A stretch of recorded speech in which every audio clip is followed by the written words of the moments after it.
Em 2021, o Tom Holland chegou nos cinemas com um filme que o próprio estúdio tinha chamado de inassistível. Mas mesmo assim, eles lançaram o tal Mundo em Caos, filme que chegou com alta expectativa para adaptar uma saga de livros de sucesso. Mas, apesar da premissa ser meio interessante e meio que o pesadelo de todo ser humano, o problema mesmo foi que o filme foi um tremendo fracasso. Eu sou o André Con, seja muito bem-vindo ao Conversando, e hoje vamos ver como é que o filme que os próprios executivos taxaram de inassistível ainda assim foi lançado e será que foi tão ruim assim mesmo? Whoa!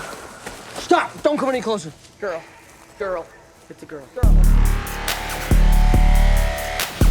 Qual é, galera? Tudo bem com vocês aí? Sabe o que eu tô pensando? Se você não sabe, vamos dar graças a Deus, né? Porque imagina só o BO que seria a gente poder ler os pensamentos das outras pessoas. Imagina só você saber o que se passa na cabeça de quem tá ao teu redor. Mas essa loucura é exatamente a premissa do filme do Tom Holland lá de 2021, que ninguém se lembra. Se você tava morando em Marte em 2021, chegou nos cinemas o filme Mundo em Caos. A história era uma coisa interessante. Um mundo novo, que os humanos estão lá colonizando, só que aqui todo mundo pode ler o pensamento de todo mundo.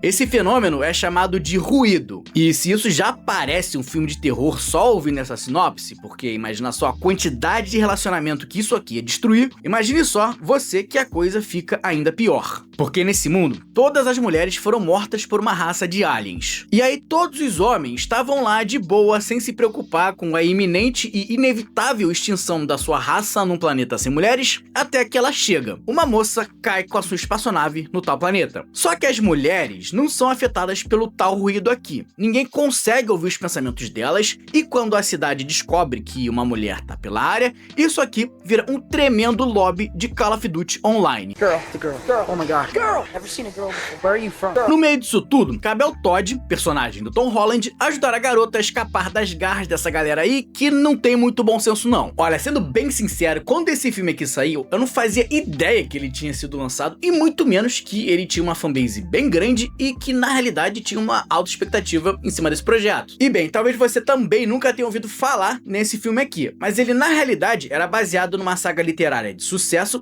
que surgiu ali de uma ideia meio aleatória e que a Lionsgate queria fazer uma trilogia dentro desse universo aqui. O filme era baseado na saga de livros de mesmo nome, Mundo em Caos, que teve 3 volumes publicados, e se a ideia desse mundo parece meio loucona, com todo mundo lendo os pensamentos de todo mundo, o próprio autor concorda com isso. That it started with two ideas actually, one really serious idea and one fairly stupid idea. And the serious idea is about information overload, about how the world is already a really noisy place. It was a serious idea, and the stupid idea was that I really hate books about talking dogs. So I thought, wouldn't it be funny if I could have a real dog character who spoke, but who spoke like an actual dog might. Só que, gente, sabe aquela coisa de que não é porque uma história funciona num determinado tipo de mídia que ela vai necessariamente funcionar em outro? Eu acho que é meio que o caso desse filme aqui. Quer dizer, pelo menos em partes, porque eu tive sentimentos conflitantes com ele. Porque, vamos lá, transportar para uma mídia audiovisual o principal conceito do livro, de ler pensamentos de um jeito que não ficasse esquisito ou monótono, era um enorme desafio, mas o filme se saiu bem. Eles conseguem ilustrar bem isso com aquela nuvenzinha que fica ali sobre a cabeça dos personagens. Tem até alguns momentos que me pegaram desprevenido nesse filme e que me arrancaram uma risada sincera da situação.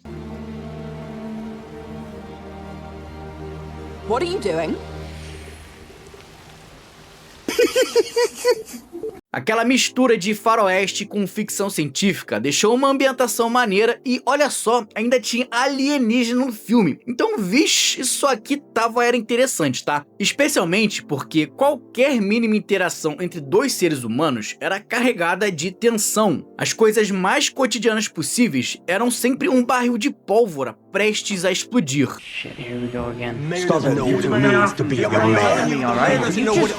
Então o filme começa de um jeito bem engajante e apresenta conceitos diferentes que levantam várias questões intrigantes. E é aí que começam os problemas dele. Porque não adianta nada você levantar diversas questões que são interessantes, que são a fundação desse filme aqui, mas não se dá o mínimo trabalho de tentar respondê-las. E veja bem, eu tô longe de querer explicação pra tudo que uma história me apresenta, mas se você me fala que na sua história, no passado, houve uma guerra entre os humanos e os aliens, que os aliens mataram todas as mulheres e hoje eles ainda estão por aí, você não acha que a minha mente vai esperar algo substancial vindo desse subplot? Porque essa informação, ela é muito grande dentro desse universo. Nós humanos somos os colonizadores, chegamos pra tomar de assalto o planeta de uma outra espécie, entramos em guerra com eles, eles ainda estão por aí, então isso aqui precisa ter mais espaço no filme. Especialmente porque a gente vê o tal do alien na tela. O bicho é uma criatura inteligente, bom, talvez não tão inteligente porque ele resolve sair no soco com o Homem-Aranha, mas quando ele aparece, ainda falta 1 hora de filme pra rolar. Então o que isso me indica é, isso aqui ainda vai ser mais explorado em conjunto com a questão do ruído. Mas depois de tomar um pau do Tom Holland, o bicho simplesmente pega as suas coisas, vai embora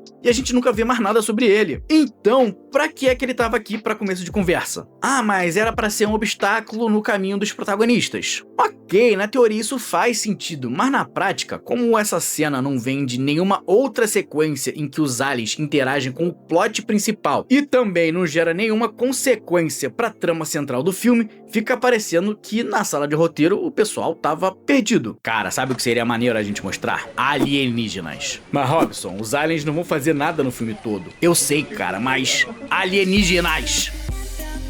Aprovado. Por exemplo, teria feito bem mais sentido se alguém lá da galera do xerife, que já tava perseguindo a dupla principal, tivesse interceptado eles, porque, bem, isso já era o objetivo desses antagonistas. Isso teria exatamente o mesmo efeito de bloquear os protagonistas da jornada deles, só que com personagens que de fato estão envolvidos na trama central. Esse alienígena que tá aí, ele é legal, ele é bonito, mas ele não adiciona nada à trama, ele só tá aí enchendo linguiça pra dizer que, olha só, tem alien no nosso filme. E se você pode tranquilamente retirar um personagem do filme sem que ele faça nenhum tipo de diferença na trama principal, então pra que é que ele existe? Ah, mas André, mas aí a jornada dos protagonistas ia ficar muito monótona. Cara, deixa eu te falar uma coisa, a jornada deles é extremamente monótona. Podia botar o Darth Vader voando em cima de um Charizard que mesmo assim não ia salvar isso aqui. Bom, talvez isso salvasse. E quando eu falo de salvar, eu não tô falando do filme inteiro não, tá? Eu tô falando da jornada dos protagonistas que saem do ponto A pro ponto B. Os dois lá saem da cidade inicial na marca de 32 minutos do filme e chegam no ponto que eles queriam chegar na marca de 54 minutos. Ou seja, são 22 minutos. Sabe de quê?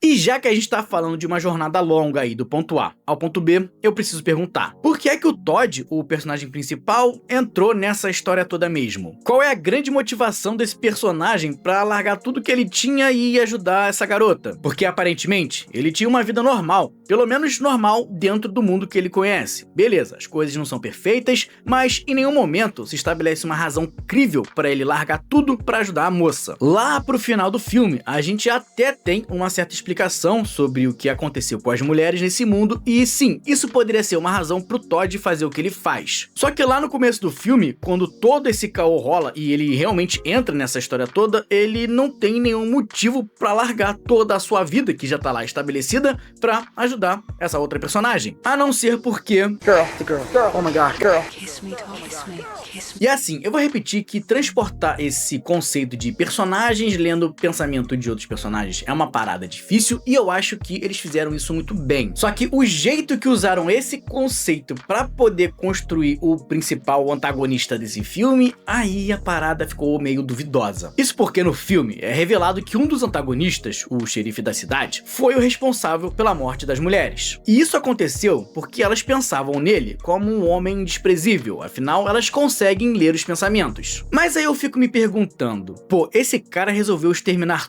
todas as mulheres, colocando em risco literalmente toda a humanidade que tá aqui, porque ele achava, e repito, achava que elas pensavam mal dele? Porque, bem, as mulheres são imunes ao ruído, então, na verdade, ele não tem como saber o que elas realmente pensavam dele. E olha, se existem técnicas de bloquear o ruído, e esse cara aqui talvez seja o melhor da cidade toda fazendo isso, a gente inclusive vê ele criando paredes de pensamento em torno dele, protegendo-a própria mente, então não era mais fácil só ter feito estas paredes lá atrás, ao invés de cometer um genocídio? Me parece uma motivação um tanto quanto rasa, que assim, pode funcionar em alguns personagens, como por exemplo, funciona lá no tal padre, que bom, ele tem uma motivação rasa, mas é porque ele é um fanático religioso. Mas pro xerife fica faltando um pouquinho de lógica no pensamento dele. E assim, cara, vamos falar a verdade, eu nem acho esse filme aqui inassistível como a galera do estúdio falou, tá? Mas pô, você tem o Tom Holland, o Mads Mikkelsen e a Daisy Ridley e tudo que você consegue entregar é isso,